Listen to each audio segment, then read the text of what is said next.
Hey everyone, and welcome to the SAP Tech YouTube channel. If you've ever worked in an SAP environment, you know that managing all the changes can be, well, a bit of a nightmare.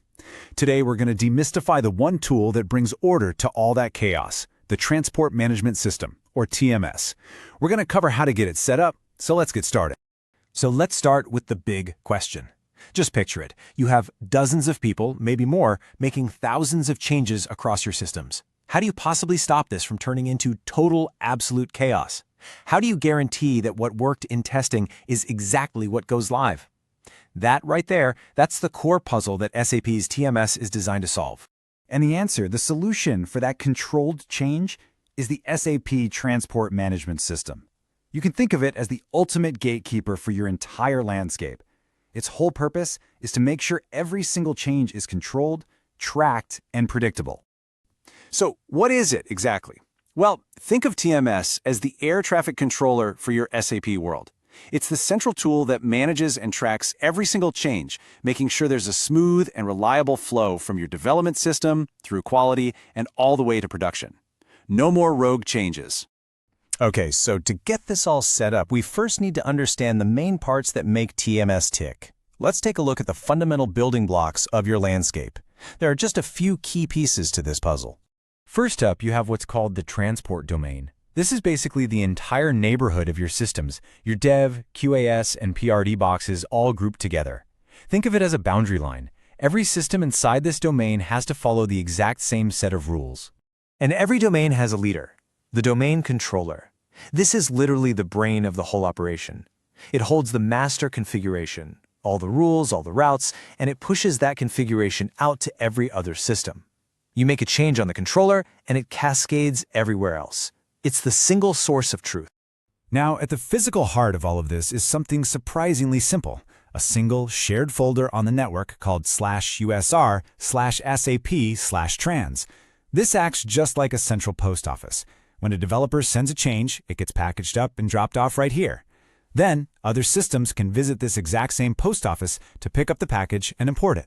And if you look inside that transport directory, you'll see a few key subfolders. But for any single change, you really only need to care about two: data and co-files. Think of the data files as the actual contents of your package, and the co-files are like the shipping label with all the instructions. Together, they make a complete transport request. Okay, now that we know the pieces, let's talk about putting them all together. The setup process is actually a pretty simple three-step blueprint. You'll do this using the transaction code STMS, usually in client 00.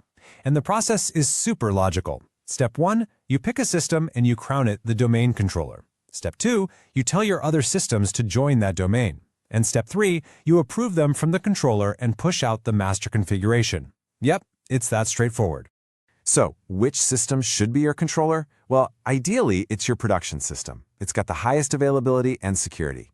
But realistically, the dev system is usually the first one built, so it's a very common practical choice. Now, here's a big pro tip. Never use your quality system. QAS often gets refreshed with data from production, and that refresh would completely wipe out your entire TMS setup. You definitely want to avoid that. With the domain established, it is time for the next critical step. We have to configure the transport routes. This is where we literally draw the map that tells every single change exactly where it needs to go. There are two main types of routes you'll set up. The consolidation route goes from development to quality. This is where you consolidate and test all your different changes together. Then you have the delivery route, which goes from quality to production. This is how you deliver the final tested changes to your users. And this right here shows the perfect logical flow. Changes start in dev, they travel that consolidation route to be tested in QAS, and then they take the delivery route to PRD. This simple path is the absolute foundation of a clean, controlled, and chaos-free process.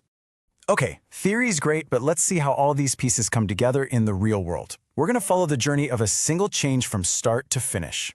So it all starts when a developer releases their transport in dev. The system instantly packages it up and sends those data and co-files to our central /usr/sap/trans directory.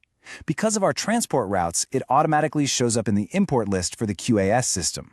An admin then imports it for testing. And once it's approved, that exact same package gets sent on its way to production. And here is an absolutely critical point. The transport process is a copying activity, not a moving one. This is so important because it means your original work, your program, always stays safe and untouched back in the development system. You're just sending out copies. And that's really the power of a well-configured TMS. By connecting your systems and defining these clear routes, you replace the potential chaos of uncontrolled changes with a process that is orderly, predictable, and fully traceable. You've brought order to chaos. Now this has been a high-level blueprint. For a really detailed step-by-step technical guide, please be sure to check the information we've put for you in the description of this video. And if you found this explainer helpful, do us a favor and hit that like button and maybe share it with your colleagues.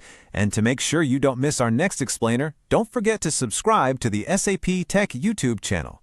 Thanks for watching.